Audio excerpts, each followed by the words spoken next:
सर्वांना नमस्कार। आज आपण राज्यस्तरीय अभिरूप शिष्यवृत्ती परीक्षा म्हणजेच IAS या परीक्षेची माहिती पाहणार आहोत। तर ही परीक्षा कितवीसाठी आहे तर ही परीक्षेची पात्रता आहे इयत्ता पहिली ते 8वी मध्ये शिकत असणारे सर्व विद्यार्थी अभिरूप IAS परीक्षेसाठी पात्र असतील। म्हणजे ही परीक्षा इयत्ता पहिली ते 8वीच्या विद्यार्थ्यांसाठी आहे। याचा अभ्यासक्रम कशा पद्धतीचा आहे तर विद्यार्थ्यांची इयत्ता, वयोगट व बुद्ध्यांक या सर्वांचा विचार करून फाउंडेशनने निश्चित केलेल्या शिष्यवृत्ती व स्पर्धा परीक्षेच्या तयारीसाठी उपयुक्त असलेल्या अभ्यासक्रम अभिरूप शिष्यवृत्ती परीक्षेसाठी असेल। तर या परीक्षेचे स्वरूप हे वस्तुनिष्ठ प्रश्नाचे आहे आणि यामध्ये पहिली दुसरी साठी फक्त एकच पेपर आहे, तर तिसरी ते 8वी साठी या ठिकाणी 2 पेपर आहेत। तर कोणत्या प्रकारचे आहेत तेही आपण पुढे पाहणार आहोत। तर याची शिष्यवृत्ती मार्गदर्शिका व सराव संच हे कोणत्या पद्धतीचे आहेत तर याची 22 वर्षाची विश्वसनीय परंपरा असलेले हसत खेळतचे प्रकाशनाचे पुस्तक व तसेच प्रश्नपत्रिका संच आपणास उपलब्ध होणार आहेत। यासाठी 4 विषय आहेत, ते म्हणजे मराठी, गणित, इंग्रजी व बुद्धिमत्ता। तर या परीक्षेसाठी प्रवेश कशा पद्धतीने घ्यायचा आहे तर प्रवेशासाठी जे आपल्या येथे फाउंडेशन परीक्षेचे समन्वयक आहेत त्यांच्याकडे आपण प्रत्यक्ष अर्ज करू शकता किंवा गुगल फॉर्म भरून प्रवेशासाठी प्रवेश घेता येईल। म्हणजे या परीक्षेसाठी समन्वयकांच्या मार्फत आपण प्रवेश निश्चित करू शकता। तर याचे परीक्षा केंद्र कुठे असेल तर कमीत कमी 200 विद्यार्थी संख्या असणाऱ्या मध्यवर्ती ठिकाणी परीक्षा केंद्र असेल। म्हणजे ज्या ठिकाणी विद्यार्थी संख्या 200 होईल अशा मध्यवर्ती ठिकाणी विद्यार्थ्यांना परीक्षा केंद्र देण्यात येईल। तर ही परीक्षा कधी होणार आहे किंवा याच्या महत्त्वाच्या तारखा काय आहेत तर फॉर्म भरण्याची अंतिम मुदत ही 15/10/2024 पर्यंत आहे। तर परीक्षा दिनांक ही 12/1/2025 ला होणार आहे। म्हणजे 12 जानेवारीला परीक्षा होणार आहे। तर परीक्षेचा निकाल हा 15 मार्च 2025 ला लागणार आहे। तर या परीक्षेचे वेळापत्रक कशा पद्धतीने आहे म्हणजे पेपर कशा पद्धतीने होतात आपण जर पाहिलं तर याचे पेपर हे इयत्ता पहिली व दुसरी साठी एकच पेपर आहे आणि तो 11 ते 12 12:30 या वेळेत होणार आहे। म्हणजे 1.5 तास वेळ आहे। तर यासाठी तिसरी ते 8वी साठी हा वेळ 11 ते 12:30 आणि 1.5 ते 3 ह्या 2 दिलेले आहेत। म्हणजे 11 ते 12:30 मध्ये पहिला पेपर होणार आहे आणि 1.5 ते 3 यामध्ये दुसरा पेपर होणार आहे। तर पहा यासाठी परीक्षा फी किती आहे। यासाठी परीक्षा फी आहे इयत्ता पहिली मराठी माध्यमसाठी 450 रुपये, दुसरीसाठी 450, तिसरीसाठी 500 ही मराठी माध्यमची फी आहे।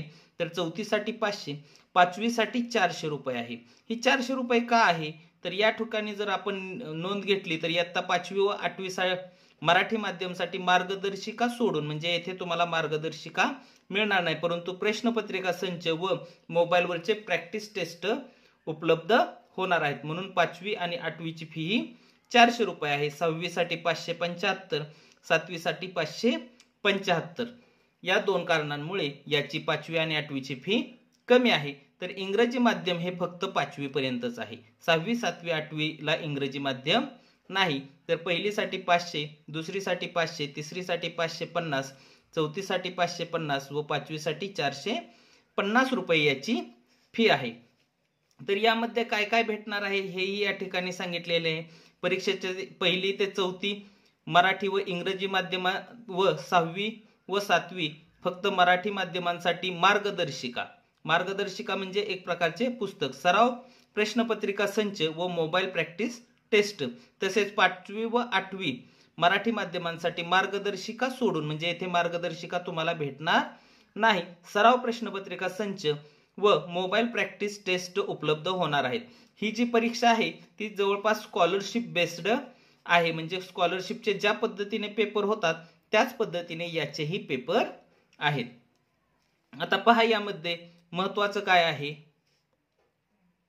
तर या ठिकाणी महत्त्वाच्या सूचना ज्या दिलेल्या आहेत तर अभिरूपी शिष्यवृत्ती परीक्षा पार पडल्यानंतर दुसऱ्या दिवशी संकेतस्थळावर सर्व इयत्तांची अंतिम उत्तरसूची प्रसिद्ध केली जाईल। ती प्रसिद्ध केलेली उत्तरसूची ही 7 दिवसानंतर फायनल केली जाईल। म्हणजे जर यामध्ये काही चुका जर असतील किंवा नसतील काही जरी असेल तर फायनल उत्तरसूची आपणास या ठिकाणी 7 दिवसानंतर मिळणार आहे। तसेच अंतिम निकाल प्रसिद्ध झाल्यानंतर सर्व सहभागी विद्यार्थ्यांना आपले बैठक क्रमांक टाकून संकेतस्थळावर निकाल पाहता येईल। ज्यावेळेस निकाल हा कधी लागणार आहे तर 15 मार्च रोजी लागणार आहे। 15 मार्च नंतर आपणास हा संकेतस्थळावर आपला बैठक क्रमांक टाकून निकाल पाहता येणार आहे। त्याच पद्धतीने गुणवत्ता यादी सुद्धा प्रसिद्ध केली जाईल। राज्यस्तर, जिल्हास्तर, केंद्र शिष्यवृत्ती धारकांची यादी ही प्रसिद्ध केली जाईल। आपल्या कराड तालुक्यासाठी चिंचकर सर हे कराड तालुक्याचे समन्वयक आहेत। त्यांचा नंबर 7709248141 हा आहे। आपण या नंबरवर कराड तालुक्यातील सर्व विद्यार्थ्यांनी फोन करून चौकशीही करू शकता। तसेच कार्यालयाचाही संपर्क दिलेला आहे। या ठिकाणी कार्यालयाचा संपर्क क्रमांक आहे। तसेच व्हॉट्सअप साठी सुद्धा तुम्हाला एक फोन नंबर या ठिकाणी दिलेला आहे। या ठिकाणी आपण व्हॉट्सअपवर आपला जी शंका असेल ते आपण यावर विचारू शकता। तर चला याची आणखीन माहिती पाहूयात। तर या परीक्षेच्या बक्षिसाचे स्वरूप काय आहे तेही या ठिकाणी दिलेले आहे। पहा, जे राज्य शिष्यवृत्ती धारक आहेत म्हणजे ज्यांचा राज्य शिष्यवृत्तीसाठी नंबर येईल, संपूर्ण राज्यातून अभिरूप शिष्यवृत्ती IAS परीक्षेसाठी बसलेल्या विद्यार्थ्यांची त्यांच्या गुणानुक्रमानुसार प्रत्येक इयत्तेची पहिल्या जास्तीत जास्त 100 विद्यार्थ्यांची राज्य गुणवत्ता यादी म्हणजेच मेरिट लिस्ट तयार करण्यात येईल। या प्रत्येक इयत्तेतील 100 विद्यार्थ्यांना राज्यस्तरीय एकूण शिष्यवृत्ती रुपये 36,000 समान वाटण्यात येईल म्हणजे प्रत्येकी 360। ज्यांचा राज्य गुणवत्तेमध्ये नंबर येणार आहे त्यांना 360 रुपये ही शिष्यवृत्ती भेटणार आहे व त्यांना हा बहुमान म्हणजे राज्य शिष्यवृत्ती धारक हा बहुमान देऊन गौरव चिन्ह व प्रमाणपत्र त्यांचा सन्मान करण्यात येईल।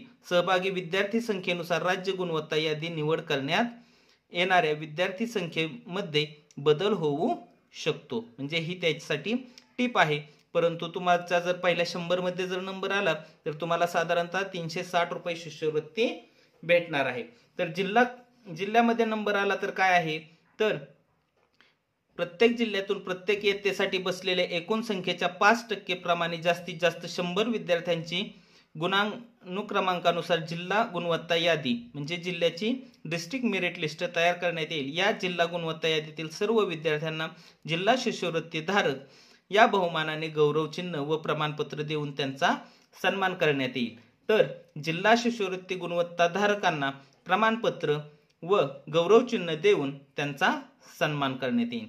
त्याच पद्धतीमध्येच आपण जर केंद्रामध्ये जर नंबर मिळवला तर त्यांच्यासाठी काय आहे तर प्रत्येक परीक्षा केंद्रातून प्रत्येक इयत्तेसाठी बसलेल्या एकूण संख्येच्या 10% विद्यार्थ्यांची गुणानुक्रमांकानुसार केंद्र गुणवत्ता यादी म्हणजे सेंटर मेरिट लिस्ट तयार करण्यात येईल। या केंद्र गुणवत्ता यादीतील सर्व विद्यार्थ्यांना केंद्र शिष्यवृत्ती धारक हा बहुमान देऊन प्रत्येकी 5% विद्यार्थ्यांना गौरव चिन्ह व प्रमाणपत्र तसेच त्यापुढील 5% विद्यार्थ्यांना मेडल व सन्मानपत्र देऊन त्यांचा सन्मान करण्यात येईल। म्हणजे केंद्रावर जरी नंबर आला तरी तुमचा केंद्र शिष्यवृत्ती धारक म्हणून सन्मान करण्यात येणार आहे।